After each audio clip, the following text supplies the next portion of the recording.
Assalamualaikum warahmatullahi wabarakatuh. Perkenalkan nama saya Diflo Taufikur Rahman dari Universitas Muhammadiyah Malang, Fakultas Ilmu Hukum.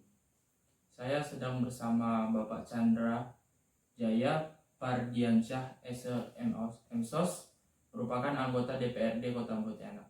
Selamat malam, Pak. Saya ada sedikit pertanyaan yang tidak begitu berat untuk Bapak mungkin ya. Yang pertama langsung saja ya Pak ya. Apa tujuan Bapak pada awal masuk partai politik, Pak? Baik, dari topik ya, dari panggilan topik ya beliau, dari Universitas Muhammadiyah Malang, Fakultas Hukum. Selamat malam juga. Terima kasih telah pada malam hari ini berkunjung untuk sedikit mendapatkan jawaban dari pertanyaan-pertanyaan yang mungkin ada pada tugas kuliah ya. Iya. Dari topik. Jadi saya langsung ke pertanyaan pertama, tujuan saya untuk bergabung atau masuk di partai politik. Jadi pada era-era pada saat kami selepas dari masa kuliah, kebetulan pada saat itu Indonesia memasuki babak baru dalam dunia politik, berubah dari orde baru memasuki masa reformasi, dan pada masa itu mungkin rangkaian politiknya agak begitu panjang, dan ini merupakan puncak dari beberapa kali mahasiswa turun ke jalan, beberapa kali aksi-aksi politik yang dilakukan oleh berbagai macam lembaga-lembaga atau semacam aliansi-aliansi yang bergerak untuk perubahan politik yang lebih baik di Indonesia pada masa itu. Nah, pada masa reformasi itu juga, selepas dari demo-demo yang dilakukan oleh mahasiswa pada era 97-98, karena saya masih merasakan bau kampus yang kuat, dan kami juga terpanggil untuk membuat Indonesia ke depan yang lebih baik. Nah, pada masa reformasi inilah saya bergabung di PDI, Partai Demokrasi Indonesia Perjuangan ya, atau disingkat di PDI Perjuangan pada tahun 98 itu.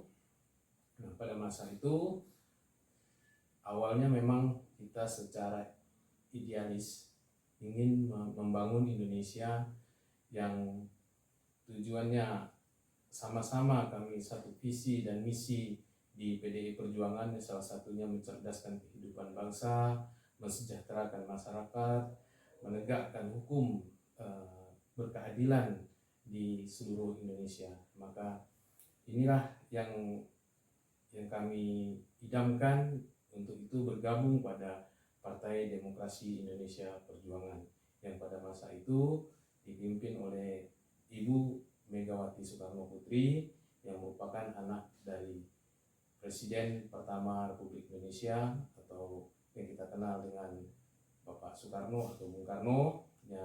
Sampai sekarang pun masih di Partai PDI Perjuangan masih dipimpin oleh Ibu Hajah Megawati Soekarno Putri. Ya, itu awal dari saya bergabung di PDI Perjuangan. Kita memasuki pertanyaan kedua, yaitu apa peran partai politik dalam menghasilkan kader yang bersih dari KKN, dalam artian korupsi, kolusi, dan nepotisme? Ya.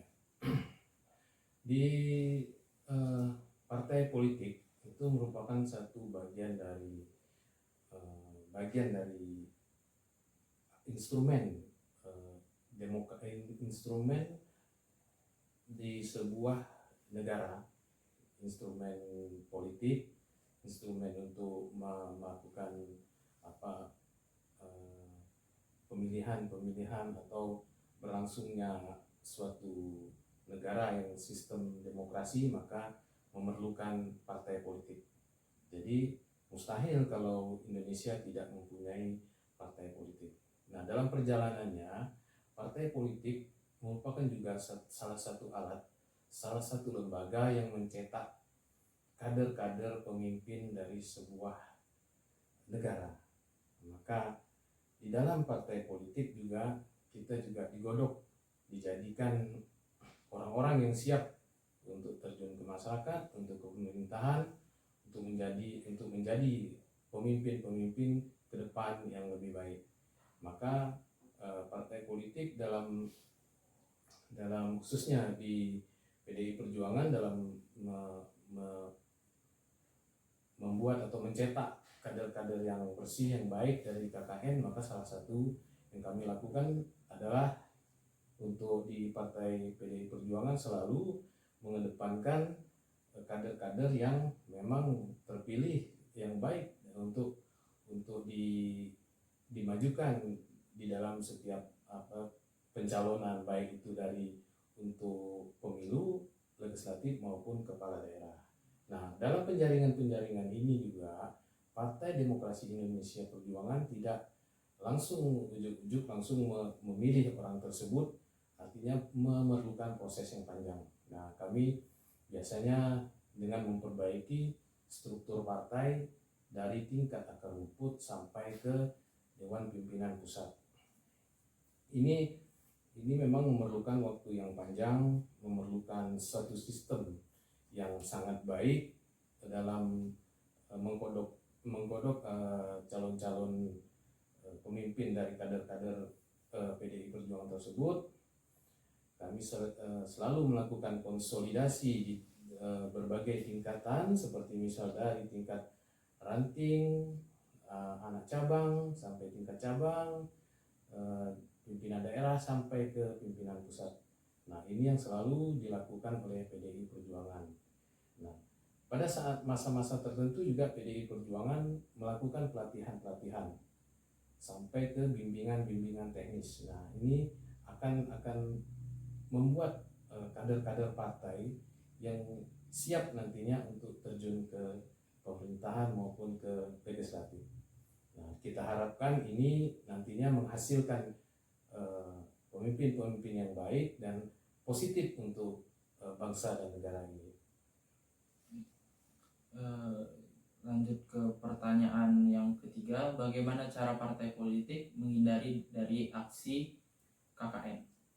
Ini kalau untuk menghindari, pertama kita harus melakukan pencegahan.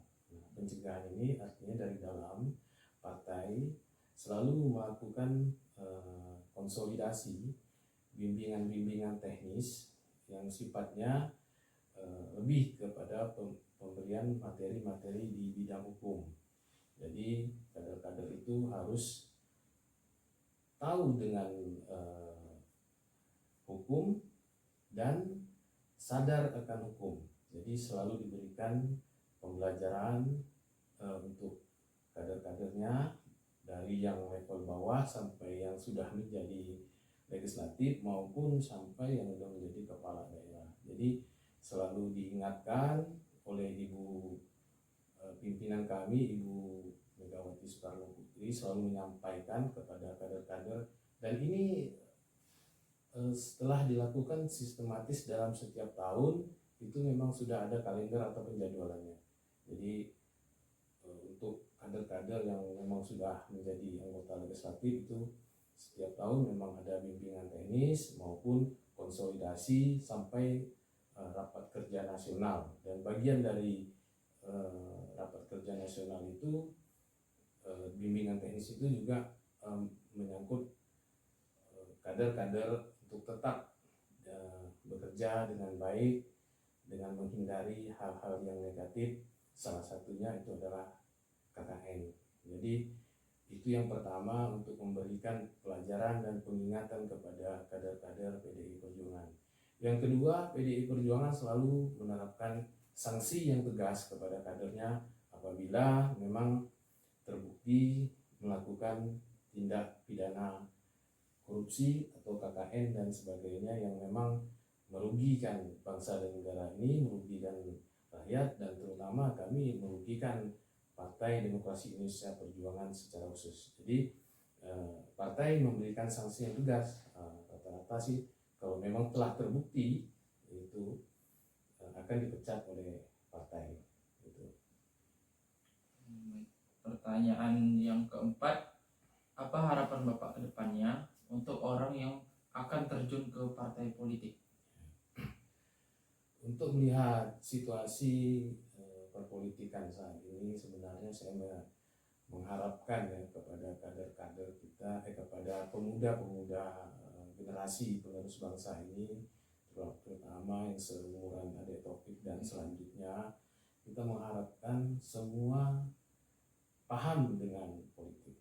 Politik itu tidak hanya sekedar yang kita dengar, kita baca, atau kita tonton di media-media sosial.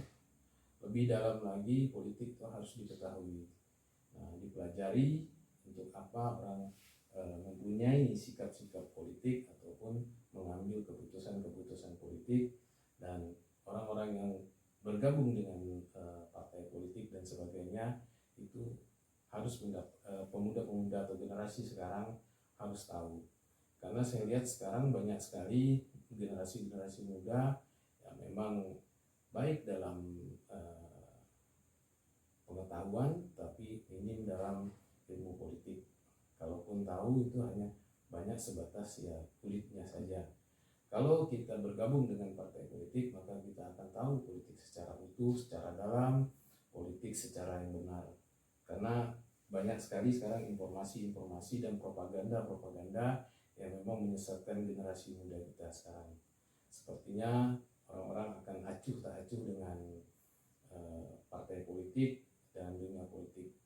Sekarang propaganda yang menyesatkan ini yang sebenarnya generasi muda kita atau orang-orang yang akan bergabung di dunia politik itu harus lebih mencari tahu, lebih pintar dalam keputusan-keputusan politik. Maka saya menyarankan untuk generasi muda sekarang, ayo ramai-ramai bergabung dengan partai politik, karena di sana kita akan mendapat pembelajaran tentang bagaimana politik di Indonesia, bagaimana tentang partai politik, dan bagaimana untuk menyamakan visi dan misi ke depan untuk membangun Indonesia lewat jalur partai politik.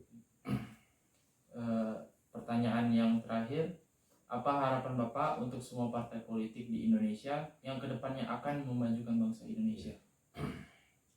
Untuk harapan saya untuk mengenai partai-partai politik ya, yang ada sekarang untuk memajukan Indonesia.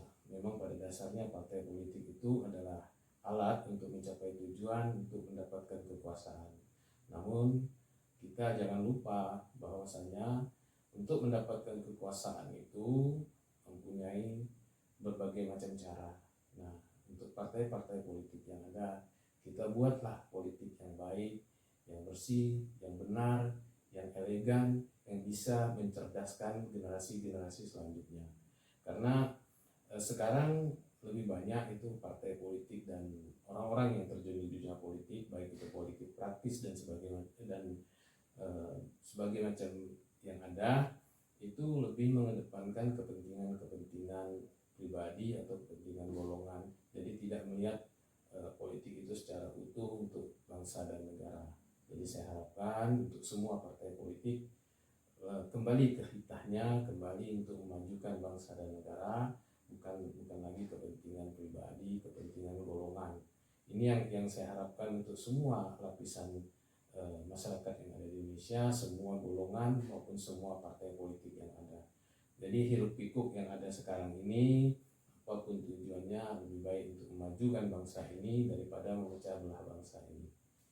Saya rasa cukup. Sekian dulu. Terima kasih kepada Bapak